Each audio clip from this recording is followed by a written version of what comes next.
이육사 순국 80주년 특집 서리빨 칼날진 광야에서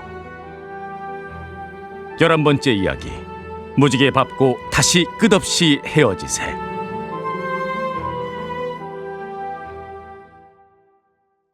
(1943년 5월의) 늦은 밤 경성, 이육사는 명륜동 집으로 향하고 있다.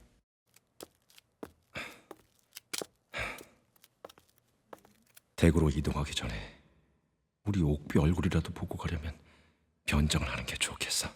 골목길을 지나가는 사람처럼. 그래야 집안의 동정이라도 살펴볼 수 있겠지.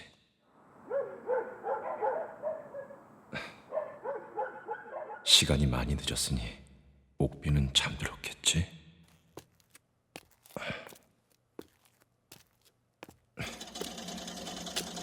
응?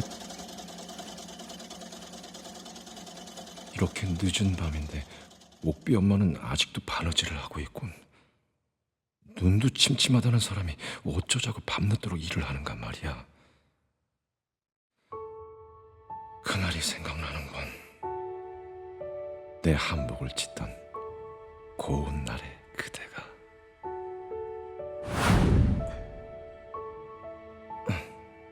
아이, 뭘 만드는 거요, 부인? 오, 참으로 고운 못이구려. 어떤 손님이 맡긴 것인지? 이건 당신 겁니다. 어? 내 것이라고 했어? 내가 입을 한복을 만드는 거란 말이오? 양복을 즐겨 입으시는 걸 알아요. 그래도 여름철에는 이 모시옷 만큼 시원하고 편한 것도 없을 터이니 한번 입어보세요. 아이, 난 없어도 되는데 손질하기도 힘들고. 잘 어울릴 거예요. 양복처럼요. 그런가요? 난 좀 어색한데. 20대 후반의 이육사는 아내 안일양이 지어준 모시옷을 입고 친구 조규인을 비롯한 지인들을 만나고 있다. 야, 이복의 육사, 자네 오늘 신수가 아주 훤하구만. 에이. 늘 양복 입은 모습만 봤는데 이제 보니 우리 옷이 제일로 잘 어울리는 타고난 귀품 아닌가? 하얀 모시적삼을 입은 청년 이육사라 사랑방의 고결한 선비, 영락없는 군자시네요. 이육사 선생님, 이제 한복을 많이 입으시는 건 어때요? 품격이 달라 보여요. 옷 한 벌 바꿔 입었다고 무슨 칭찬을 그리 하는가? 나 참. 아이, 참. 부러워서 그러네. 솜씨 좋기로 유명한 자네 처가 한 땀 한 땀 손바느질로 만든 옷인데 그 정성은 또 얼마나 되겠는가? 맞아요. 흰색 한복에다 안경이라 어찌 보면 어색할 법도 한데 말이에요. 그게 또 신기한 게 육사 선생님한테는 딱 어울려요. 귀인이 입었으니 그야말로 별스러운걸요? 자, 이복의 육사, 나 좀 따라와 보게. 응? 이 모습을 사진으로라도 남겨놔야겠구만. 야, 이거 그냥 보기엔 아깝네. 아까워. 맞아요. 미안하다는 말도 고맙다는 말도 못하겠어. 집안 어른들의 권유로 이루어진 전통적인 혼례였으나 적어도 우리의 결혼 생활은 존중과 신뢰가 바탕이 되었어. 신랑 신부가 서로 사랑했고 사랑하고 사랑할 자신이 또는 그런 신념이 있다면 어떠한 형식이라도 알맞게 살면 그만일 것을.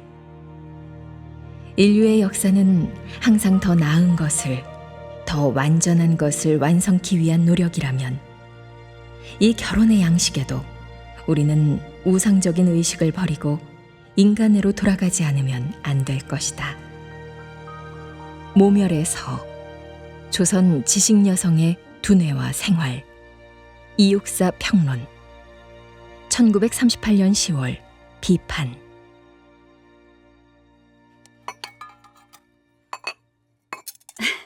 형님, 일양 형님.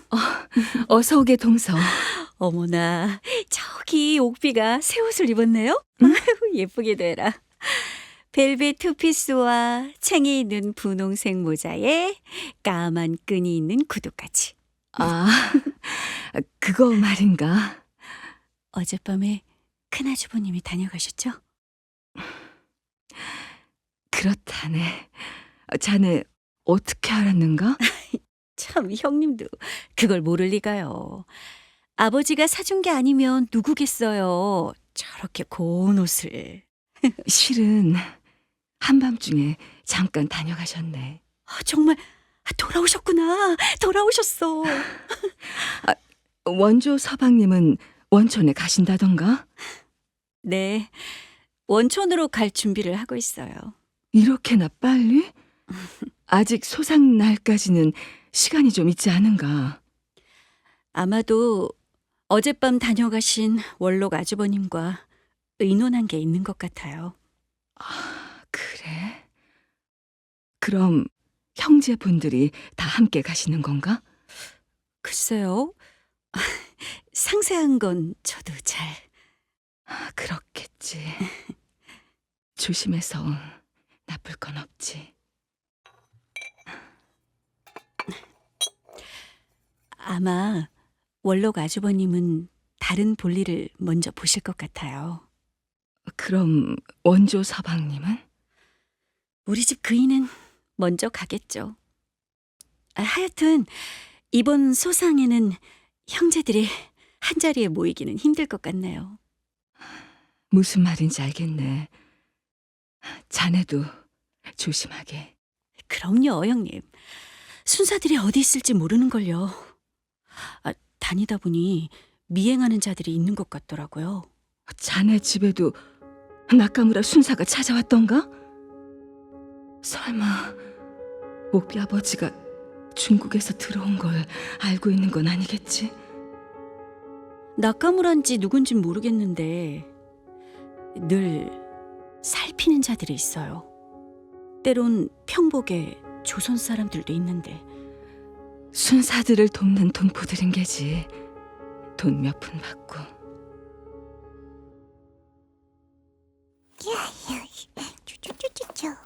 형수님, 드릴 말씀이 있습니다. 제가 원일 형님이랑 아우와 먼저 원촌에 다녀오려고 합니다. 그럼 옥비 아버지는? 육사 형님도 어머님과 큰형님 소상에는 참가하신다 말씀하시더군요. 소상일에 맞추면 좋겠지만 그게 오히려 위험할 것도 같아 남은 저희 삼형제만 먼저 제사를 올리려고 합니다. 네. 저희는 여기서 조촐하게나마 상을 차려 어머님과 큰아주버님을 추모하겠습니다. 그러시죠. 형수님 편하신 대로 하십시오. 상황이 여의치 않아 함께하지 못해 송구합니다.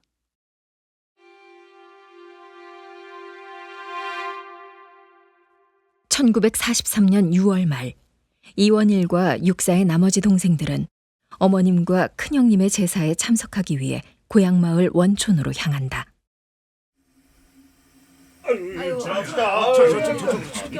잘 따라와야 돼. 여기, 저 형님들. 일찍 나오셨군요. 어서 오시게나. 참네. 기차 시간이 얼마 남지 않았네. 아유, 죄송합니다, 형님. 일이 밀려서 그만. 아니 너는 어찌 아직도 그러냐?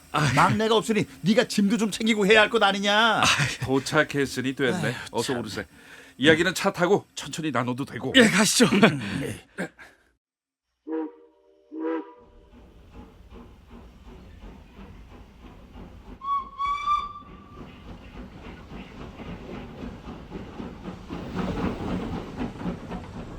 원조야, 넌 육사 형님 집 근처에 살고 있으니 외놈 감시가 더 심할 텐데 너 나올 때 따라오는 자들은 없었어? 네, 형님. 뭐 신경 쓰이는 일은 없었습니다만. 우리 형제가 고향 원촌에 가는 정보는 이미 들어갔을 거다. 저들 귀에. 그렇겠죠. 그러니 그들의 정보를 역용하는 거고요. 그래, 형수님 괜찮으시고? 뭐 형수님은 거의 외출도 안 하시고 바느질을 하시거나 음식을 하고 옥비를 돌보고 계십니다. 셋째 형수님이 가까이 사시니 그나마 다행입니다. 옥비와 놀아주기도 하시니까. 하여튼 육사 형님 행방 쫓는 놈들이 형수님뿐만 아니라 우리들도 계속 감시하고 있을 거니까 다들 조심하도록 하자. 네, 명심하겠습니다. 그런데 지금 육사 형님은 어디 있습니까? 모처에서 비밀 업무 수행 중이시다. 그러니 이번 어머님과 큰형님 소상에는 우리 셋만 간다. 아니 그럼 육사 형님은 이번에도 원천을 못 오시는 건? 참 조용히 해 원창아. 목소리 좀 낮춰라. 다녀가실 게다. 다만 형님의 안전을 생각해야지. 그래, 원조 말이 맞다. 육사 형님도 어머님과 큰형님을 뵈러 갈 것이야. 그럼 저희가 육사 형님을 감시하는 일본 순사의 시선을 끌고 그동안 육사 형님... 그래 원창아. 그자들이 우리 동선을 파악해 따라붙을 동안 육사 형님이 좀 더 자유롭게 일을 할 것이야. 그렇군요. 형님들, 뭐 한두 번 겪는 일입니까? 이번에 우리 원천 형제들의 실력 좀 보여주는 거죠 뭐. 그래 원창아, 형님이 임무를 잘 마무리해야만 충칭의 임시정부도 우리 조선도 희망이 생긴다.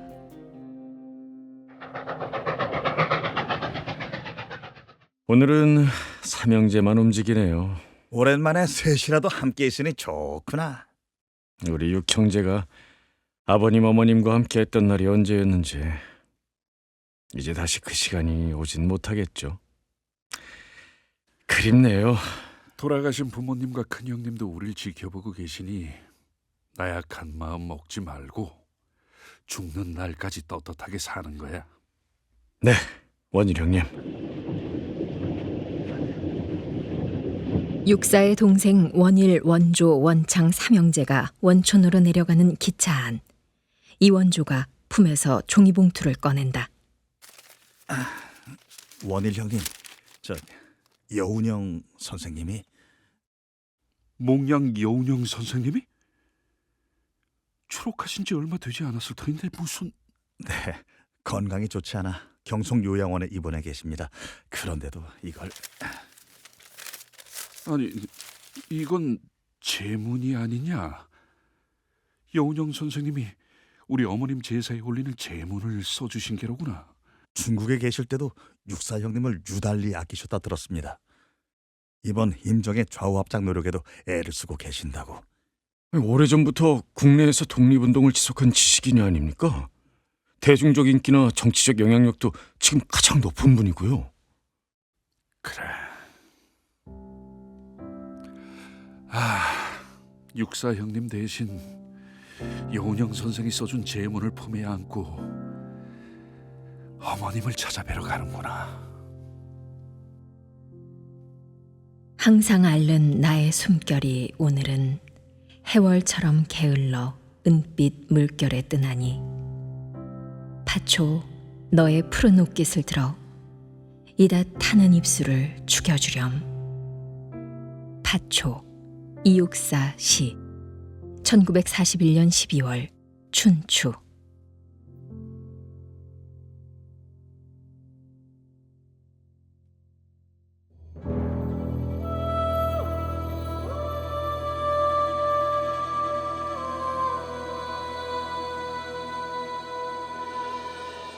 이육사 순국 80주년 특집 서리빨 칼날진 광야에서. 출연 이육사 김용준, 안일양 한수림, 이원일 김기철, 이원조 홍진우, 이원창 방성준, 이육사 지인 홍수정, 아랫동서 박선영, 이옥비 손선영, 해설 김은아. 자문 이육사 문학관, 음악 최예인, 사운드 믹싱 이정면, 효과 고위재, 극본 김순희 구자을, 연출 강병규. 이육사 순국 80주년 특집 서리빨 칼날진 광야에서 12번째 이야기, 하늘 끝없이 푸른 데서 왔다. 내일 이 시간에 계속됩니다. 이 프로그램은 안동시 방송문화진흥회가 함께합니다.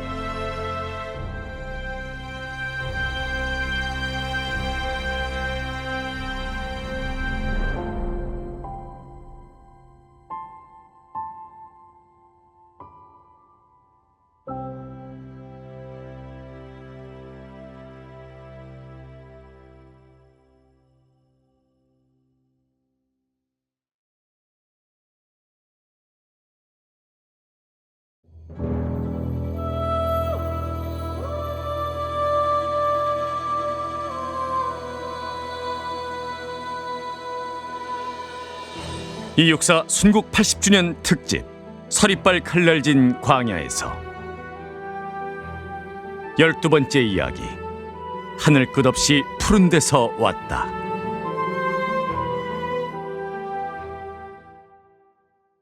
(1943년 6월) 이육사는 대구 약전 골목에서 복양당 한의원을 운영하며 한의사로 활동하는 김건재를 만나 군자금을 전해받는다.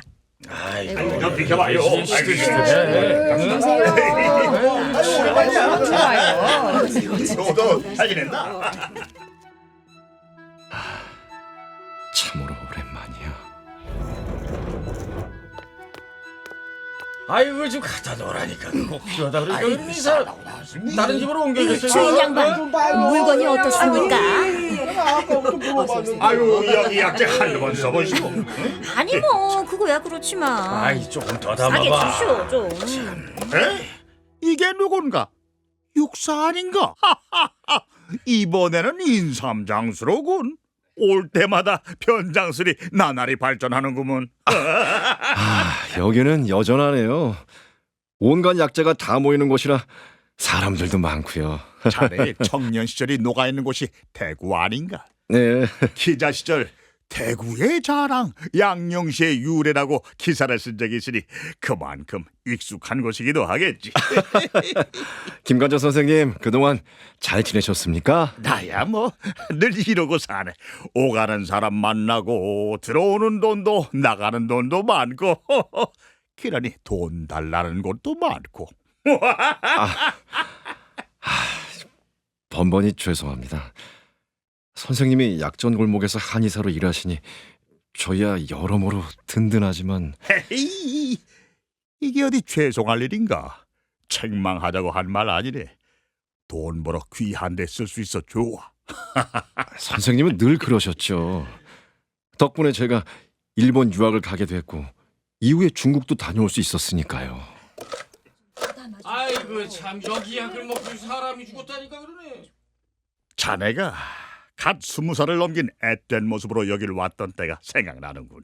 물론 자네 형제들도. 어느 날 선생님이 제게 심부름을 시키셨죠. 물론 그땐 그게 군자금을 전달하는 일이라고는 꿈에도 몰랐습니다. 그랬나?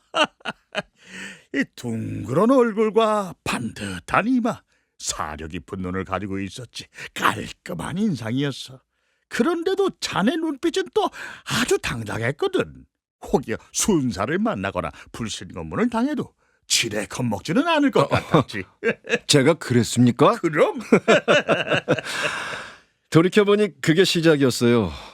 제 첫 번째 임무 말입니다. 자네가 영특했지. 한자에 밝기도 하고 어려운 한양명을 척척 읽어내는 게 보통이 아니라고 생각됐어. 오늘 선생님이 제게 폭풍 칭찬을 쏟아내시는 이유가 궁금합니다. 자네에게 그런 위험한 일을 시킨 걸 용서하게. 용서라니요. 선생님 덕분에 그렇게 일본을 다녀오지 않았습니까? 물론 그곳에서 마주친 현실은 여전히 실망스러웠지만요. 그래서 서둘러 귀국한 것이었나? 제가 머물던 24년 도쿄는 조선인에게 암흑이었습니다. 그랬겠지. 관동 대지진이 일어나고 조선인을 희생양으로 삼은 무차별 학살이 일어난 뒤였으니. 저는 줄곧 재판을 지켜보았습니다. 재판이라고? 네. 흑우회를 이끌던 문경의 박열군과 동양인 의열단 김지섭 선생의 재판이 계속되고 있었으니까요. 그러니까 무기 반입을 시도한 박열군과 천황의 이중교에 폭탄을 던진 김지섭군 말이지. 네. 실패로 끝났지만 두 분의 의거는 빛났습니다. 물론 제국주의의 민낯을 두 눈으로 바라볼 수도 있었고요. 자네가 새로운 시선을 얻었으니 헛걸음이 된 일본행은 아니었네. 그 뒤로 중국을 여러 차례 다녀오기도 했었지. 네. 젊은 날의 그런 시간들이 제 삶의 방향을 결정하였죠. 서릿빛을 한복 띠고 하늘 끝없이 푸른 데서 왔다. 강바닥에 깔려 있다가 갈대꽃 하얀 울을 스쳐서 장사의 큰 칼집에 숨어서는 귀양가는 손에 돛대도 불어주고 젊은 과부의 뺨도 희던 날 대밭에 벌레 소리를 가꾸어 놓고 회한을 사시나무 잎처럼 흔드는 내 오면 불길할 것 같아 좋아라. 서풍 이육사 시 1940년 10월 문예잡지 삼천리 1943년 6월 대구 약전골목 복양당 한의원 이육사를 만난 한의사 김관재는 상인으로 위장한 연락원에게 육사의 휘호를 가져오게 한다. 선생님, 말씀하신 걸 가지고 왔습니다. 그래, 들어오게.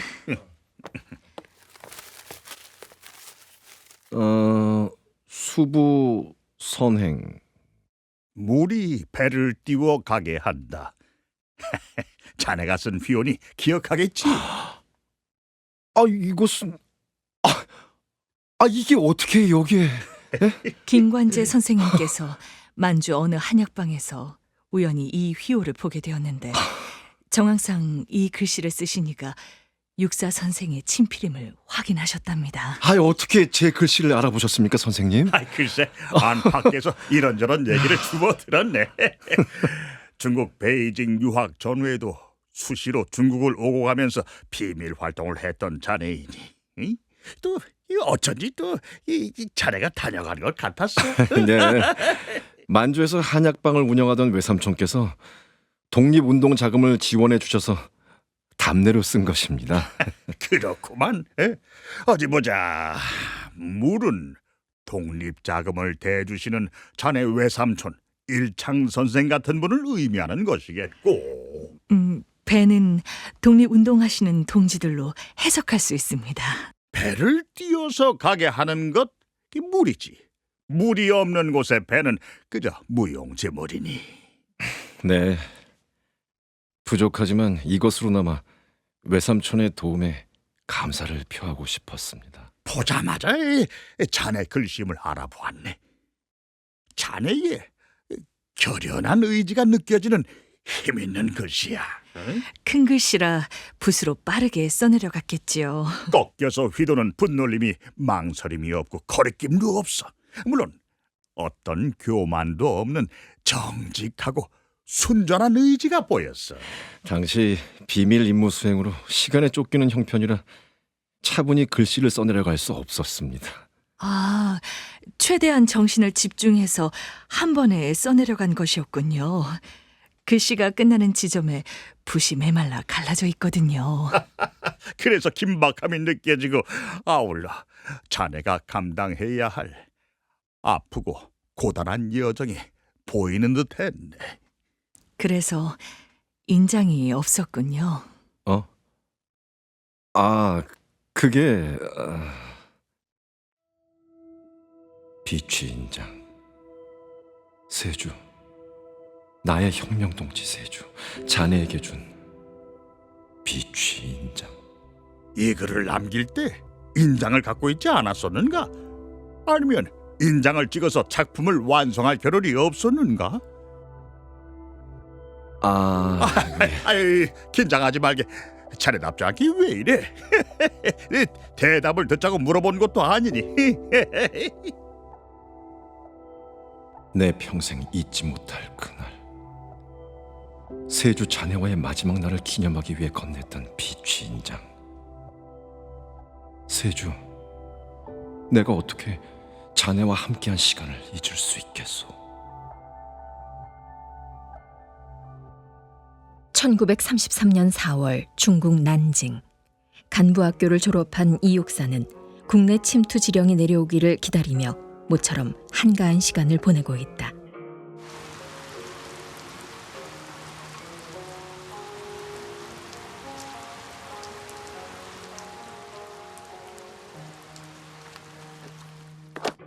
무사히 졸업했으니 이제 곧 비밀 지령이 도착하겠지. 지령을 기다리는 이 짧은 기간이 어쩌면 앞으로 내 여정에서 가지기 힘든 가장 평화로운 시간이 될지 모른다.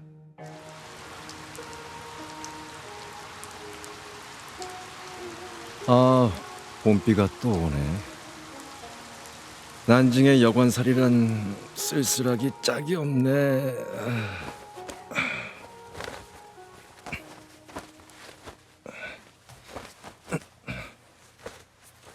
안 되겠다. 도서관이나 가야겠어. 책이나 마음껏 보고 시사평론도 쓰고.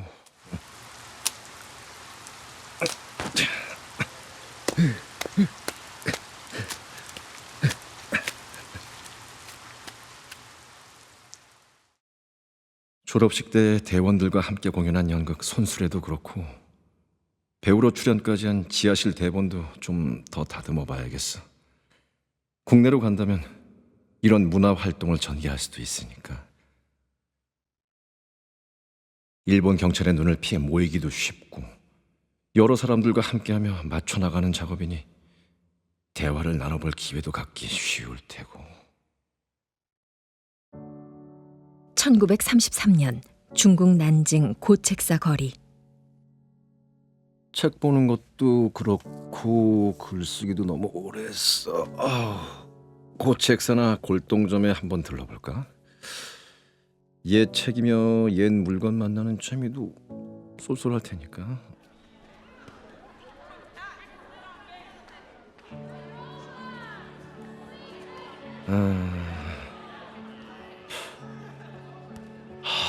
이곳은 대단해. 명장의 솜씨야. 이곳에서 모시 7월장에 새겨진 인장을 얻을 수 있다니. 비치색이라 고와하며 섬세한 자백이 무척 아담한데 크기도 적당하니 휴대하기도 안성맞춤이고. 그곳에서 얻은 것이 비취 인장 한 개였다. 나는 얼마나 그것이 사랑스럽던지 밤에 잘 때도 그것을 손에 들고 자기도 했고 그 뒤 어느 지방을 여행할 때도 꼭 그것만은 몸에 지니고 다녔다. 연인기, 이육사 수필, 1941년 1월 월간 잡지 조광. 1933년 6월 중국 상하이 한 식당. 이육사는 평생의 동지 윤세주를 만나고 있다.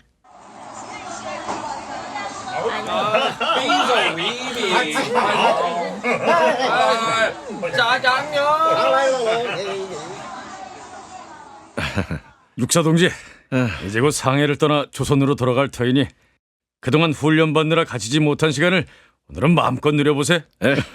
어쩌면 오늘이 우리의 최후의 만찬이 될지도 모르겠고. 나 역시 세조 동지와 나눴던 뜨거운 동지를 잊지 못할 것이오. 그대는 진정 이론과 실천을 겸비한 항일 전사. 나야말로 육사 동지의 지사적 풍무와 실천적 행동력에 거듭 탄복했소. 이 동지가 쓴 글만 차갑고 날카로운 검인 줄 알았는데 이거 오히려 내가 부끄러웠어. 동지는 훈련을 받을 때나 학습을 할 때나 항상 솔선했어. 이론에 밝을 뿐 아니라 상대방을 설득시키는 온화한 성품과 탁월한 대화술까지. 네, 많은 영감을 받았어. 아이고.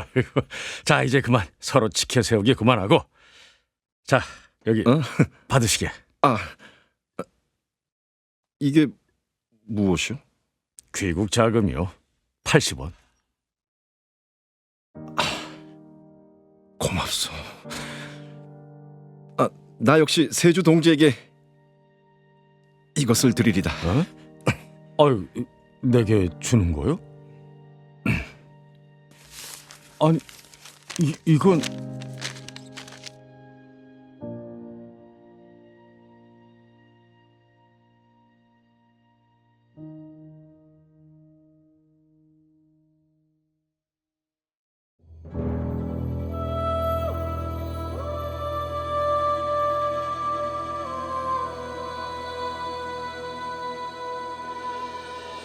이육사 순국 80주년 특집 서리빨 칼날진 광야에서. 출연 이육사 김용준, 김관재 홍진우, 윤세주 방성준, 연락원 홍수정, 손님 손선영, 해설 김은아. 자문 이육사 문학관, 음악 최예인, 사운드 믹싱 이정면, 효과 고위재, 극본 김순희 구자을, 연출 강병규. 이육사 순국 80주년 특집 서리빨 칼날진 광야에서 13번째 이야기, 하늘 밑 푸른 바다가 가슴을 열고, 다음 이 시간에 계속됩니다. 이 프로그램은 안동시 방송문화진흥회가 함께합니다.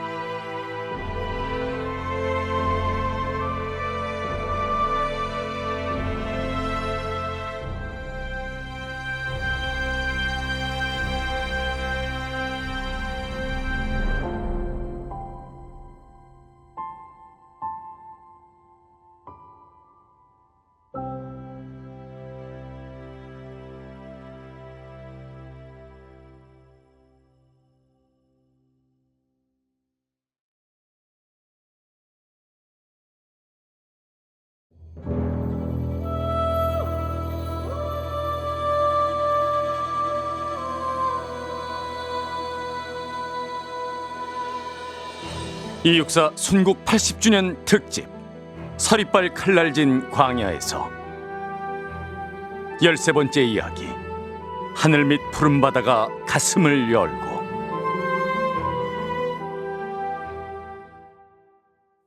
(1933년 6월) 중국 상하이 한 식당. 이육사는 평생의 동지 윤세주를 만나 증표를 건네고 있다. 세주 동지에게 이것을 드리리다.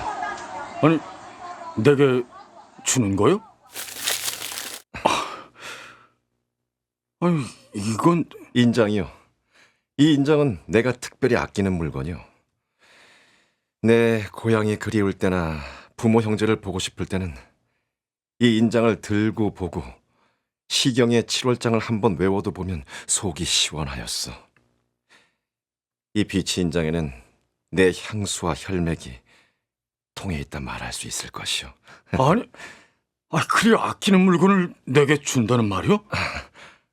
언제 다시 만날지 기약할 수 없는 길이니 그야말로 최후의 만찬이 될 수도 있다 하지 않았소. 무슨 그런 서운한 말을. 이동지와 나는 또 만나게 될 것이오. 해방된 조국에서. 그중 S에게는 금품을 준다 해도 받지도 않으려니와 진정을 고백하면 그때 나에게 금품의 여유란 별로 없었고, 꼭 목숨 이외에 사랑하는 물품이라야만 예의에 어그러지지 않을 경우이라 나는 하는 수 없이 그 귀여운 비취인 한 면에다 증 S 1933910 64라고 새겨서 내 평생에 잊지 못할 하루를 기념하고 이 땅으로 돌아왔다. 연인기 이육사 수필 1941년 1월 월간 잡지 조광. 세주 기다리게. 어둡던 세상이 평생 어두울 것이 아니요, 무정하던 세상이 평생 무정할 것이 아니다. 어처구니 없지만 임시정부 독립신문 발행을 맡았던 이광수가 그의 작품 무정에서 한 말이라. 이광수는 카야마 미치로가 되어 우리의 꿈을 저버렸으나 나는 알고 있어. 어둡던 세상이 평생 어두울 수 없다는 것을. 지켜봐 주시게, 세주.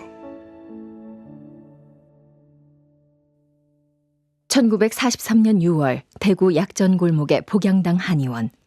이육사는 한의사 김관재에게 충칭 임시정부의 계획을 알린다.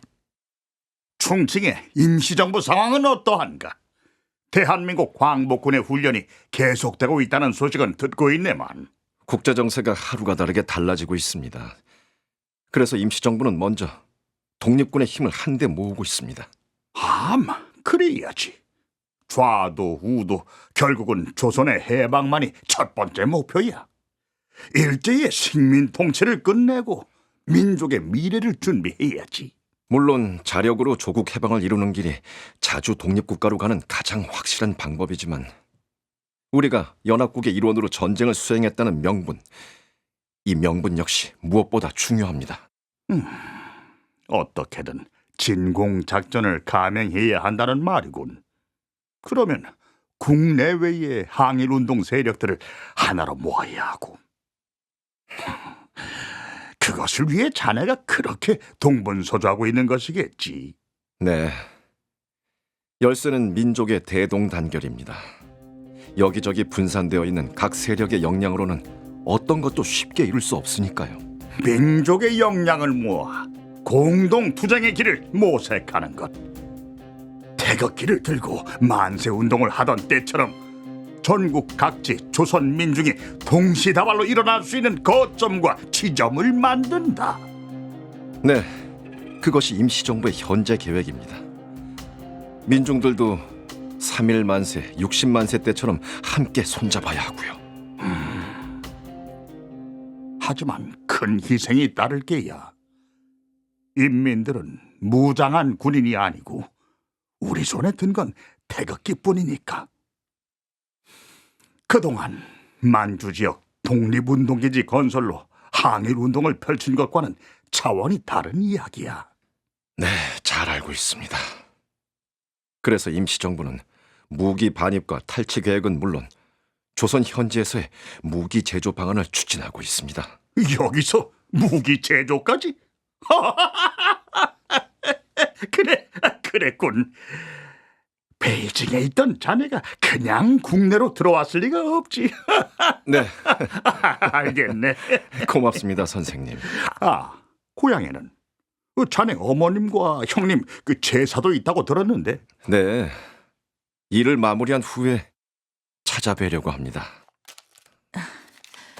이번 임무를 수행할 군자금입니다. 아. 제가 이 선생님의 연락원이자 자금원입니다. 아, 네, 알겠습니다, 김동지. 배가 목표한 곳에 닿을 수 있도록 물길을 만들어야지.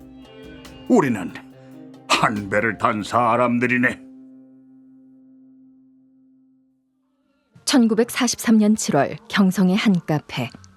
신석조와 문인들이 육사의 소식을 나누고 있다.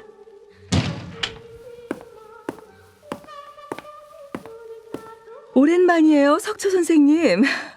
어디 여행이라도 다녀오신 건가요?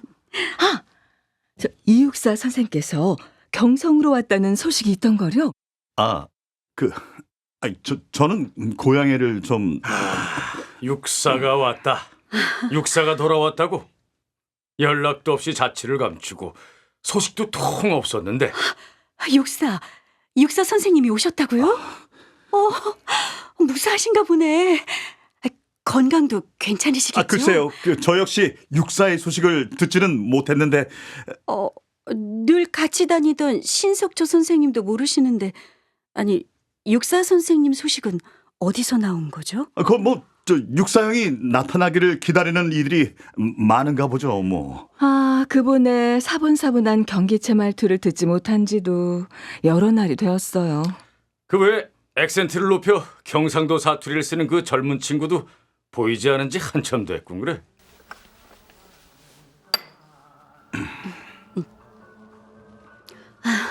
우리도 곧 예전처럼 모일 수 있지 않겠어요? 나도 기대하고 있네만 이 시국이 갈수록. 함께 모여 그날처럼 한시라도 읊어봐야 할 텐데. 그런 날이 다시 올 수 있을까? 육사형 기다리고 있다오. 아니, 육사의 행방을 찾으러 온 건가? 왜? 아이고야, 조선의 쟁쟁한 문사들이 여기 다 모여있네. 아하, 칩거 생활을 하면서 역사서 저술하고 지낸 판국이라 공사다망하실 터인데 어째 다들 여기 계실까? 황국 신민으로 펜떼 잡은 이들이 할 일이 많으실 텐데. 어머, 제가 깜빡했어요. 약속이 있었는데. 그럼 저도 먼저 일어나겠습니다. 앉으시지요. 아유, 안 다녀.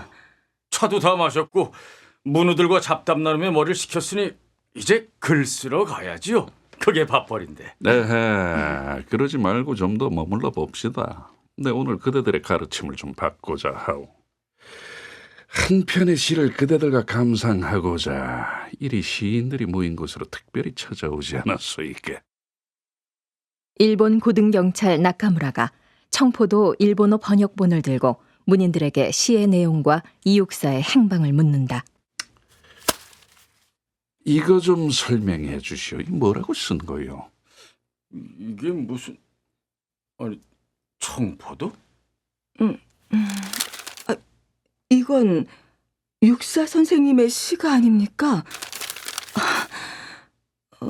내고장 7월은 청포도가 익어가는 시절. 내가 바라는 손님은 고달픈 몸으로.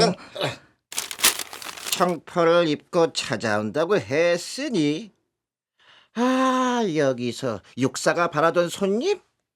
이 손님이 대체 누구요? 글쎄요. 시라는 건 원체 다양하게 해석할 수 있는 거려. 그가 지은 시 청포도는 도대체 무슨 글이요? 이 시 속에 숨어있는 내용이 뭐요?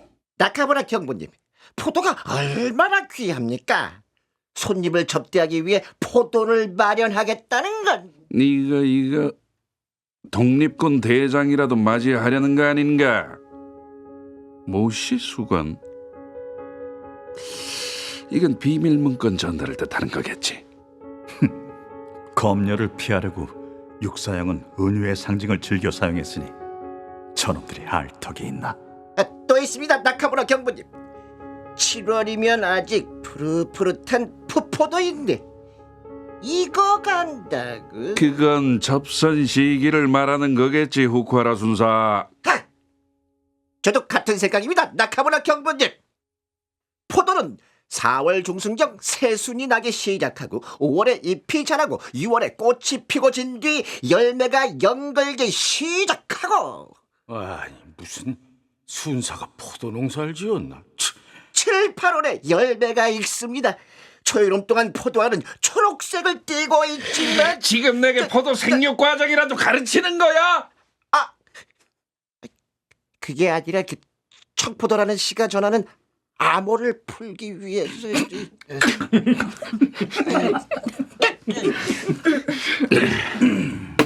육사의 행방을 아는 이게 여기 있을 것도 같은데. 내고장 7월은 청포도가 익어가는 시절. 이 마을 전설이 주저리 열리고 먼데 하늘이 꿈꾸며 아랄이 들어와 박혀 하늘 밑 푸른 바다가 가슴을 열고 흰 돛담배가 곱게 밀려서 오면 내가 바라는 손님은 고달픈 몸으로 청포를 입고 찾아온다고 했으니 내 그를 맞아 이 포도를 따먹으면 두 손은 한뿍 적셔도 좋으련. 아이야, 우리 식탁엔 은쟁반에 하얀 모시 수건을 마련해두렴. 청포도 이육사 시 1939년 8월 문장.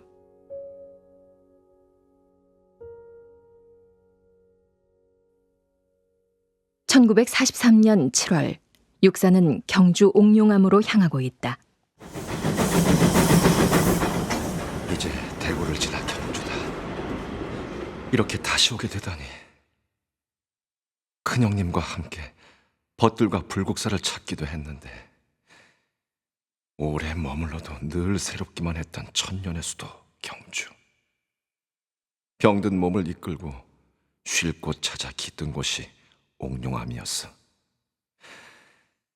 스님들도 평안하시겠지.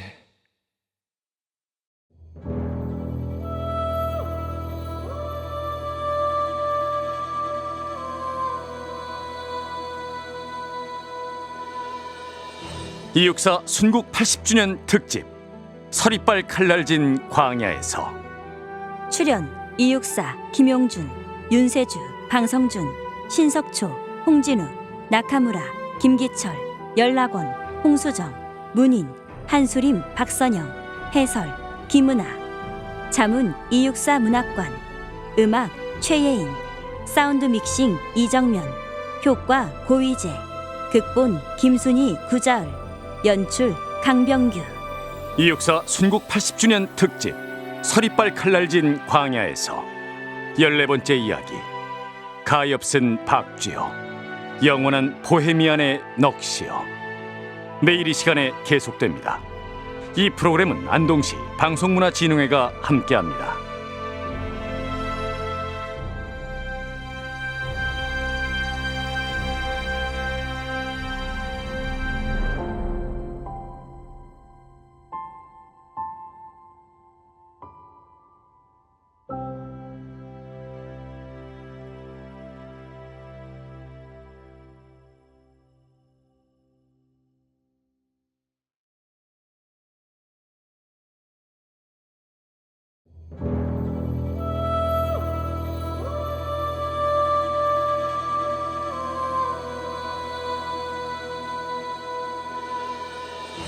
이육사 순국 80주년 특집 서리빨 칼날진 광야에서 14번째 이야기 가엾은 박쥐여, 영원한 보헤미안의 넋이여.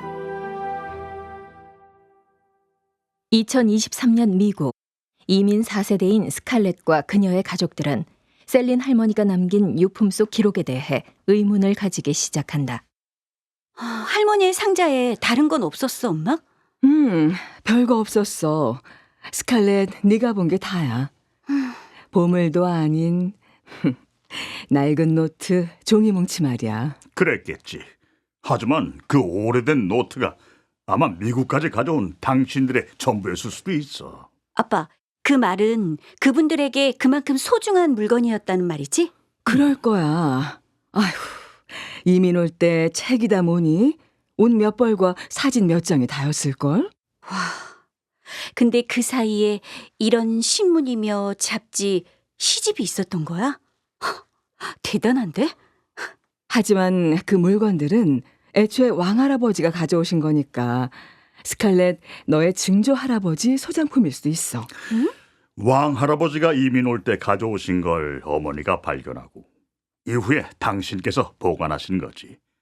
육사시를 필사했던 노트만 빼고 말이야. 셀린 할머니 거라고 생각했는데 왕할아버지 소장품이었어? 그러네. 하지만 그렇게 애지중지 바다 건너까지 싸가지고 온 걸 왕 할아버지는 열어보지도 않으셨대. 뭐 이민 초기엔 그럴 시간적 여유도 없었을 테지만. 아, 그래서 셀린 어머님이 할아버지 소장품을 가지게 된 거구나. 맞아. 당신 한글로 쓰여진 것 자체가 없었으니까. 아빠. 응? 근데 왕할아버지는 어떤 분이셨어? 아빠도 잘 몰라. 엄청 성실하고 지독할 만큼 검소한 분이라고 만들었어. 열심히 사신 분들이야. 아무튼. 갑자기 이런 생각이 드네. 왕할아버지는 이육사 시인과 동시대를 사셨으니 어쩌면 서로 아는 사이일 수도 있지 않을까? 그래, 스칼렛 말이 일리가 있네. 각별한 관계였을 수도 있었겠어. 특별한 인연 같은 거 말이야. 이분에 관한 자료만 간직하셨잖아. 아빤 어떻게 생각해? 할머니한테 들은 이야기 없어? 어머니한테? 글쎄, 나는 이런 노트들이 존재한다는 것도 몰랐어. 어머니에게 할아버지에 대해 들은 건 고향이 경상도라는 것 정도야. 경상도 어디? 거기까지는 잘 모르겠어. 들어본 기억이 없는 것 같아. 엄마, 그럼 이 노트의 주인이 누구야? 이 기록물을 쓴 사람 말이야. 그 노트의 주인은 셀린 할머니지만 그건 할머니가 기록한 게 아니야. 그치.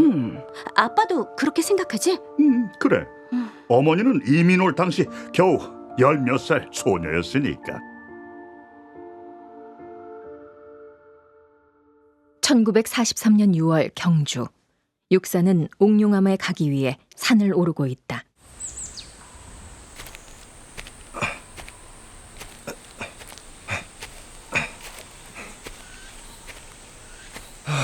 땀이 나네. 숲길은 여전히 아름답군. 맨 처음 이 길을 오를 때는 쇠약해진 몸이라 몇 번씩 쉬어가곤 했는데 고독과 병마와 싸우며 글을 쓰던 곳이었지. 이렇게 다시 오게 될 줄이야.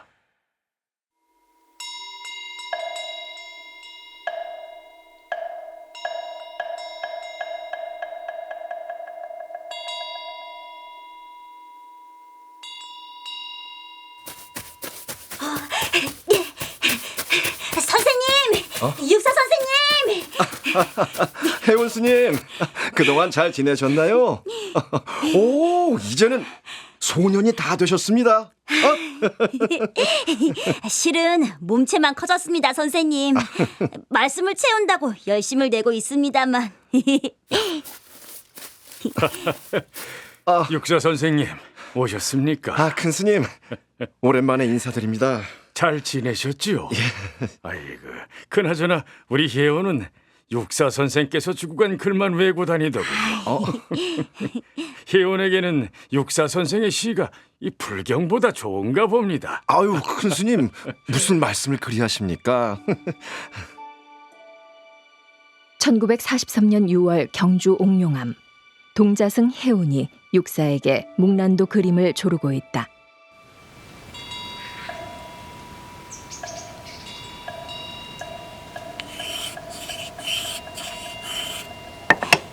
선생님, 다 되었습니다. 어서요. 재촉하지 마세요. 제가 오랜만에 붓을 잡습니다, 해운 스님. 약속하셨습니다. 이 그림은 제게 주시기로요. 보잘것없는 그림과 글씨를 자꾸 갖겠다니 참. 아이, 선생님, 잘난 척 하시는 겁니까? 아유, 그럴 리가요, 스님. 오해 마세요. 예? 제가 육사 선생님께 조른 걸 큰 스님이 아시면 크게 혼내시겠지만. 조르다니요? 절대 그런 거 아닙니다. 제가 도리어 해운 스님께 큰 신세를 졌는데요. 고맙습니다. 저는요, 육사 선생님 그림과 글씨를 보면 그냥 좋아요. 뭔지 잘은 모르겠지만 그래도 자꾸자꾸 읽다 보면 동그라미, 세모, 네모 같은 얼굴이 떠오르기도 하고 또 또 뭡니까? 꿈속 어머니가 불러주는 자장가 같기도 해요.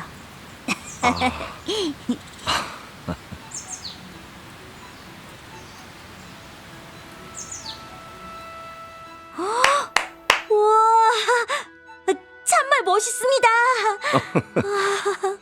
내게 서화를 가르쳐준 선생님께서 말씀하셨습니다. 난초를 이야기하려면 가슴속에는 5,000권의 책을 품고 팔에는 금강 같은 필력을 기른 후에야 비로소 가능해진다고요. 네? 난초 그리는데 그렇게 많은 게 필요합니까? 붓과 종이만 있으면 되는 게 아니고요? 해운 스님, 그렇게 말씀하시면 벼루와 먹도 있어야죠. 그러네요, 선생님. 네?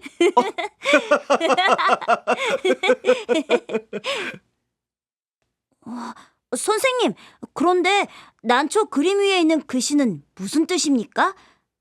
난초 옆 여백에도 있고. 가패.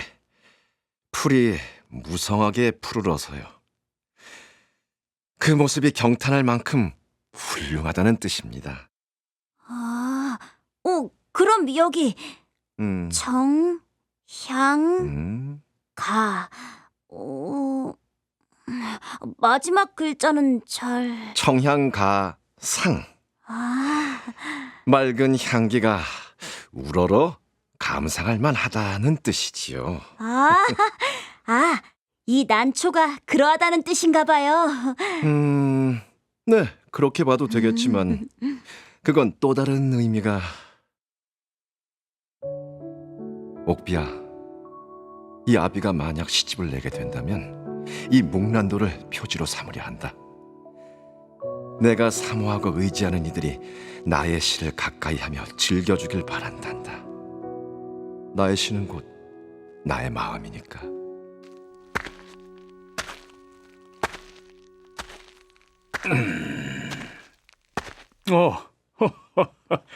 이 묵난도군요. 이 선생님 글씨와 그림은 여전합니다.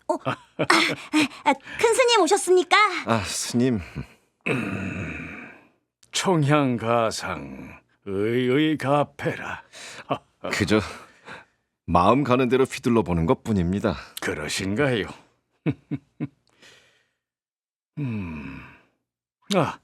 희훈아. 네. 흰둥이가 보이질 않더구나. 또 그 밭에 가서 장난질을 하는 건 아닌지 좀 살펴보거라. 네, 큰 스님.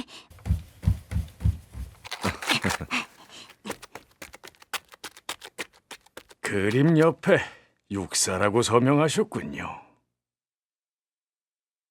옥고를 치른 뒤 상한 몸으로 이곳으로 오셨을 때도 글을 쓰거나 그림을 그리곤 하셨지요. 네. 스님 덕분에 편하게 있으면서 기력을 회복할 수 있었습니다. 이 선생님의 시가 맑고 그윽한 향기를 내는 난초와 같습니다. 사람들이 곁에 두고 오래도록 음미하며 사랑할 겁니다. 아유, 과찬이십니다. 저는 아직 그런 시를 쓰지는 못했습니다. 하지만 평화가 찾아오게 되면 그때는 작은 시집 한 권쯤은 욕심내 봐도 되지 않을까요, 큰 스님? 이 참으로 아름다운 계획입니다. 그런 날이 곧 올 겁니다. 혹시라도 운이 좋아 시 원고를 엮게 된다면 이 묵난도를 표지로 삼고 싶습니다. 이 선생님의 글과 인품이 묵난도와도 참 어울립니다. 그 시집이 나오게 되면 우리 혜원에게도 꼭 좀 전해주시지요. 그럼요, 스님. 큰 스님께도 혜운 스님께도 먼저. 아이고, 제가 마치 시집이 벌써 출간이라도 된 듯 경솔했습니다. 아유, 경솔하다니요. 이 선생은 꼭 시집을 내시게 될 겁니다. 이 벌써 내셨다고 해야 할까요? 이곳에 계실 때 연습 삼아 쓰신 종이를 혜원이 모아뒀지요. 그 덕분에 혜원이 글을 깨치고 책 읽기에 재미를 들였고요. 불경은 쳐다보지도 않던 아이가요. 우리 혜운 스님이 그랬습니까? 아유, 그럼요. 지금껏 그걸 읽고 또 읽고 쓰고 또 쓰더이다.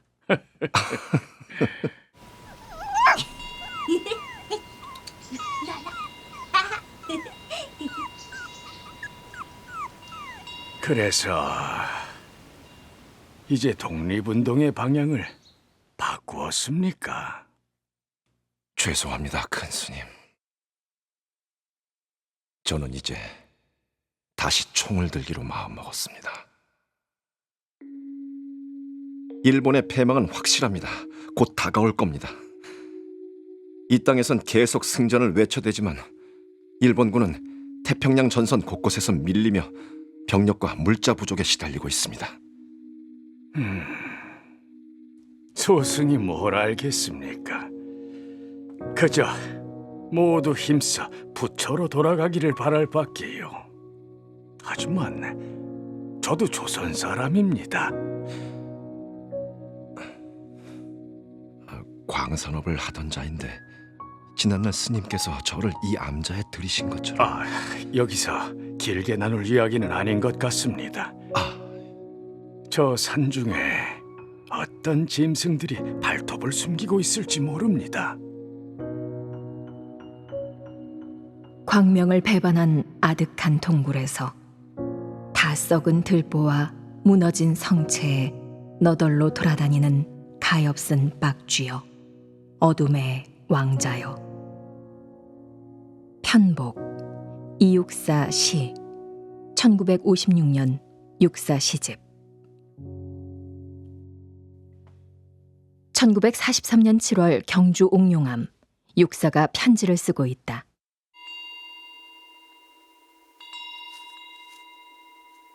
제가 비밀스레 RNE를 백방으로 주선하고 있는데 염려할 바 없을 듯하여 숙부님을 생각하면 기쁘기 그지없습니다. 비록 몇 사람들의 반대가 있더라도 그들을 극력 무마하여 끝내 같이 하도록 하겠으니 걱정 마십시오.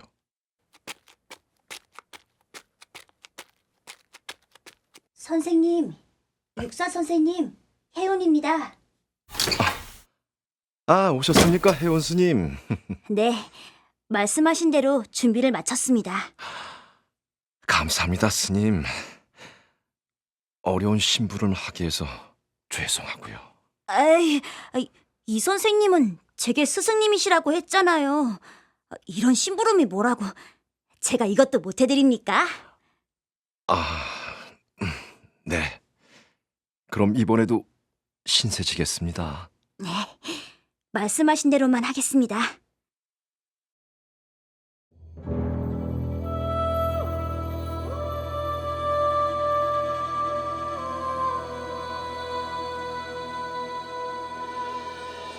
이육사 순국 80주년 특집 서리빨 칼날진 광야에서 출연 이육사 김용준, 스칼렛 박선영, 에리킴, 홍진우, 세네라, 한수림, 혜운, 손선영, 큰스님, 방성준, 해설, 김은아. 자문 이육사 문학관. 음악 최예인. 사운드 믹싱 이정면. 효과 고위재. 극본 김순희, 구자을. 연출 강병규. 이육사 순국 80주년 특집 서리빨 칼날진 광야에서 15번째 이야기 멀어지던 흰 날개 위엔 뱃살도 따갑더라. 내일 이 시간에 계속됩니다. 이 프로그램은 안동시 방송문화진흥회가 함께합니다.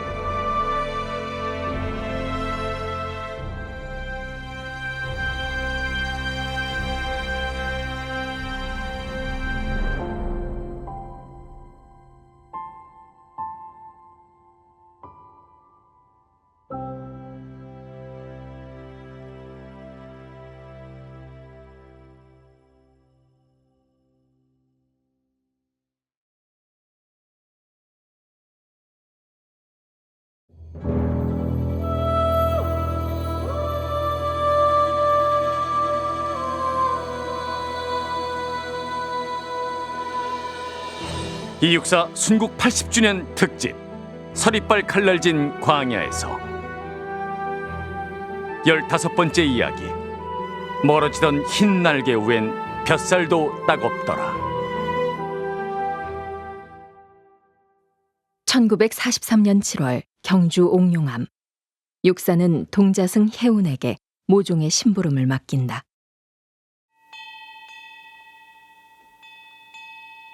산 아래 두 번째 마을 초입에 들어서면요, 스님. 큰 느티나무 옆 밭에서 밀짚 모자를 쓰고 일하는 구렛나루 덥수룩한 농부가 보일 겁니다. 밀짚 모자, 수염 덥수룩한 농부. 예. 네네, 알겠어요, 선생님.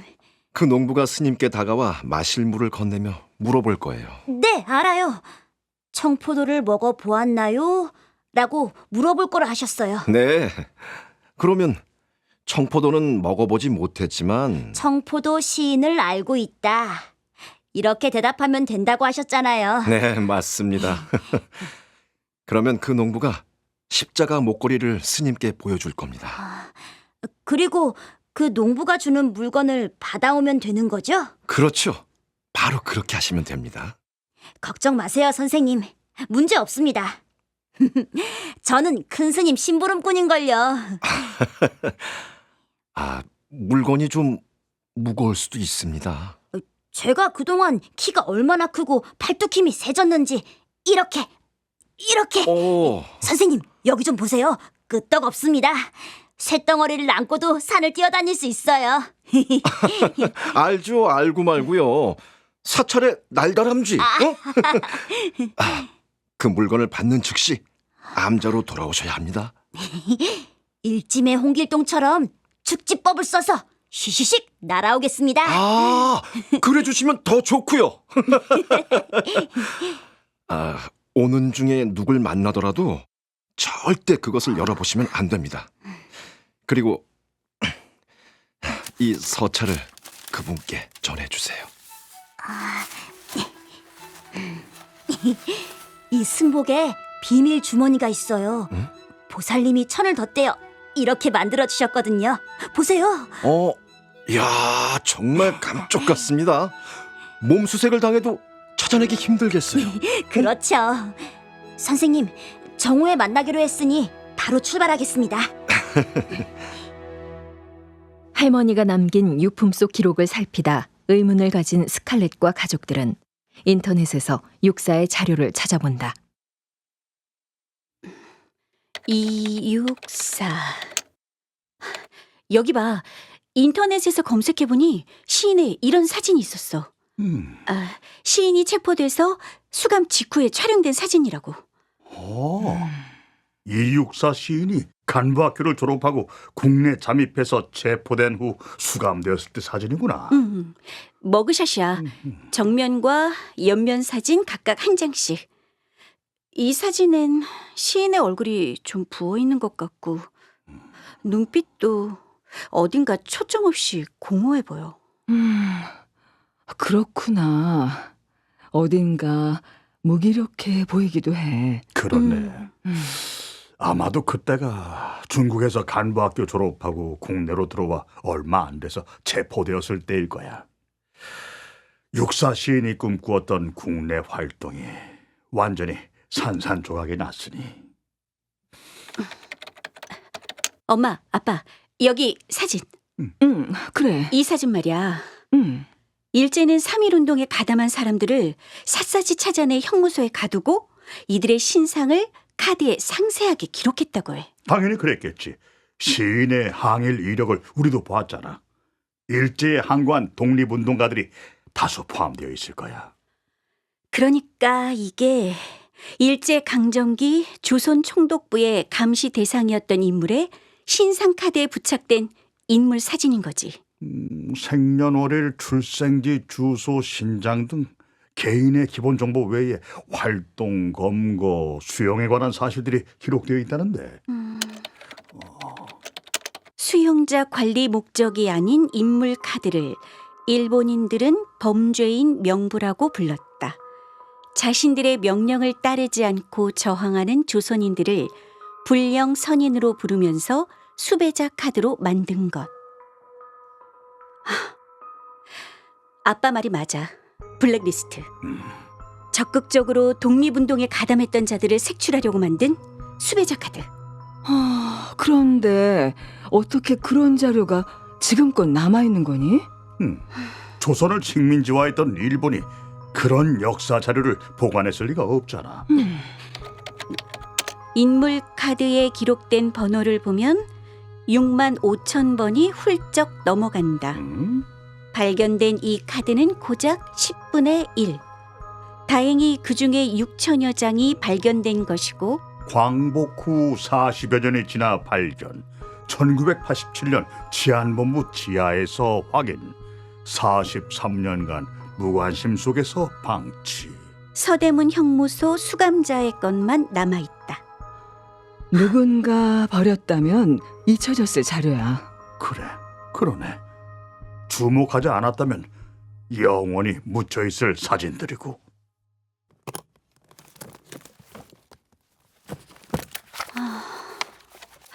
엄마, 아빠, 여기 이 할머니 노트도 시인을 감시하고 추적하면서 동향을 관찰하며 기록한 일종의 감시 정보 기록장이라고 할 수 있잖아. 그런 것 같아. 노트 역시 일제의 요시찰 인물, 주요 감시 대상 카드와 크게 다르지 않아.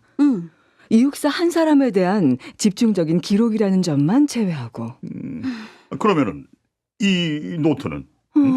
이걸 어떻게 봐야 하나? 이 기록을 쓴 사람은 일본인이거나 아니면 적어도 일본의 편에서 일하고 있는 사람이야. 일본인은 아니지 않을까? 한국어로 작성돼 있잖아. 나도 그렇게 생각해.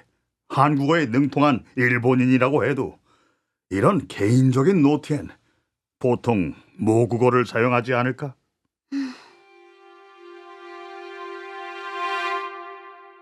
(1943년 7월) 경주 옥룡암. 이 육사는 해운이 가져온 짐을 펼치고 있다.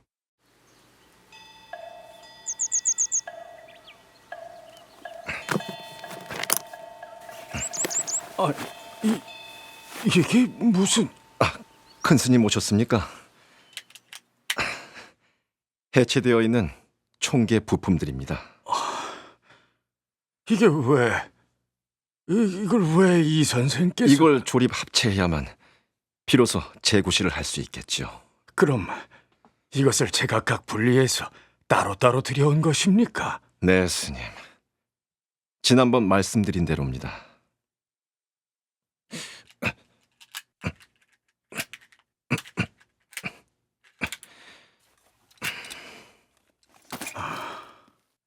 제가 이 선생의 한 면만 보았습니다. 독립을 위해 일하고 있는 줄은 알았지만 붓을 둔 분이라고만 짐작했습니다. 중국을 드나들며 배운 기술일 뿐입니다. 무기를 여기까지 가져오기 위해 어쩔 수 없이 취한 방법이고요. 그럼 이 선생이 해운에게 시킨 심부름이라는 것이... 죄송합니다, 스님. 제가 해운 스님께 위험한 일을 부탁드렸습니다. 간단치 않은 일을 하고 계신다 짐작은 했습니다만... 우여곡절이 있었지만 많은 분이 뜻을 하나로 모아준 덕분에 이렇게라도 필요한 무기를 국내로 들여올 수 있었습니다. 물론 또 다른 방법으로도 무기 반입이 시도되고 있습니다만 여기 큰 스님, 이 가방을 잘 보관해 주세요. 사람이 오고 있겠군요. 네, 가까운 날에 누군가 이곳으로 찾아올 겁니다. 맡겨놓은 것을 달라 할 때 내어주면 되는 거고요. 이 가방을 찾으러 오는 자는 혼자가 아닐 겁니다. 누가 또 오는가요? 소련 연해주에서 국경을 넘어오고 있는 우리 동포입니다. 고고학자시지만 사실은 무기와 폭탄 제조 기술자입니다. 그렇군요. 앞으로도 무기 재료가 되는 한약재가 운반될 것입니다. 부처님의 뜻이겠지요. 지난 기민년에 온 나라가 태극기를 들고 거리로 나갈 수 있었던 것은 천도교, 기독교, 불교 같은 모든 종교가 화합했기 때문이라고 생각합니다. 예, 맞습니다. 분열이 아니라 하나로 결집될 때 비로소 종교는 참된 가르침을 전할 수 있다고 생각합니다. 감사합니다, 스님. 저는 이제 스님만 믿고 고향 안동으로 돌아가겠습니다. 예, 이 선생은 여기까지군요. 그나저나 우리 혜운이 서운해서 어쩌나. 그러게요. 다시 배울 때는 자유로운 시민으로 찾을 수 있기를 바랍니다. 예, 그때는 이 선생 시를 엮은 시집을 들고 손님처럼 불쑥 오셨으면 더 좋겠습니다.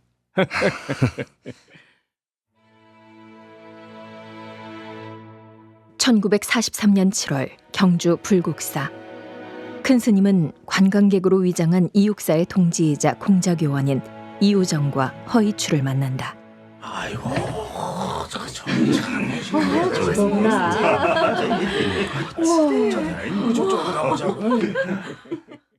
다 왔습니다. 보이는 저기가 바로 불국사입니다. 저곳에서 탑돌이하고 있는 보살님이 우리를 안내해 주기로 했습니다. 드디어 도착했네요.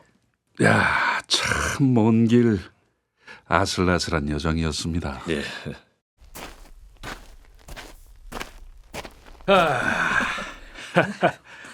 이 만남을 주재한 이는 없고 과객들만 모였구려. 안녕하십니까, 큰 스님. 예. 소개해드리겠습니다. 이분은 소련에서 오신 세르게이입니다. 한국 이름은 허이추입니다. 허이추. 국적만 그쪽이고 조선인이나 다름없습니다. 허이추 선생님은 경주를 가장 보고 싶어 하셨어요. 소련 민족학교의 역사학자시고 또 고고학자시기도 합니다. 아유, 그러시군요. 아유, 환영합니다. 경주 멋지네요. 잘 부탁합니다, 보살님. 예. 세르게이님은 당분간 경주에 머물면서 불국사와 석굴암은 물론 경주의 여러 유적지를 연구하실 거예요. 뭐 그쪽으로는 문외한이라 도움이 될진 모르겠지만 성심을 다하겠습니다. 저도 스님과 함께 허이추님을 보필하겠습니다. 아유, 여기서 이렇게 만나게 될 줄은 상상도 못했습니다. 뜻밖의 분들과 인사를 나누게 되었습니다. 불가에서 모든 만남은 인연이고 업보라고 들었습니다. 그렇죠. 머리 깎으니는 소승인데 어떻게 보살님들이 부처님 말씀에 더 가까운 것 같습니다. 아유, 큰 스님, 제가 그저 세속에서 귀동냥한 것을 마구 떠들었습니다. 아이고. 아닙니다. 최소한 1000겁 이상을 뛰어넘어 만난 소중한 인연입니다. 모든 만남은 맺고 흩어지지만 떠나도 흔적은 남습니다. 그 흔적은 또 다른 인연의 씨앗이 되는 법이고요. 아, 그럼 이제 제가 본격적으로 불국사 안내를 시작하겠습니다. 아, 예. 물건은 암자에 있습니다. 네, 알겠습니다. 충분히 둘러보신 후에 천천히 이동하겠습니다.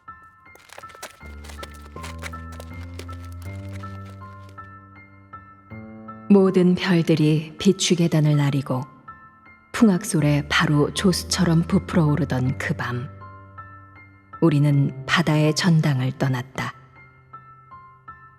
가을꽃을 하직하는 나비 모양 떨어져선 다시 가까이 되돌아보곤 또 멀어지던 흰 날개 위엔 뱃살도 따갑더라.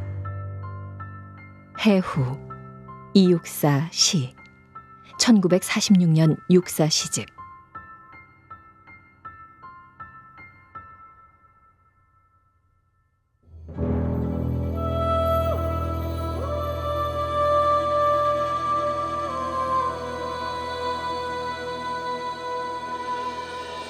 이육사 순국 80주년 특집 서리빨 칼날진 광야에서 출연 이육사, 김용준, 스칼렛, 박선영, 세네라, 한수림, 에리킴, 홍진우, 혜운, 손선영, 큰스님, 방성준, 허이추, 김기철, 보살님, 홍수정, 해설, 김은아. 자문 이육사 문학관. 음악 최예인. 사운드 믹싱 이정면. 효과 고위재. 극본 김순희, 구자을. 연출 강병규. 이육사 순국 80주년 특집 서리빨 칼날진 광야에서 16번째 이야기 술래짠 두 뺨 위에 몸의 꽃이 피었고, 내일 이 시간에 계속됩니다. 이 프로그램은 안동시 방송문화진흥회가 함께합니다.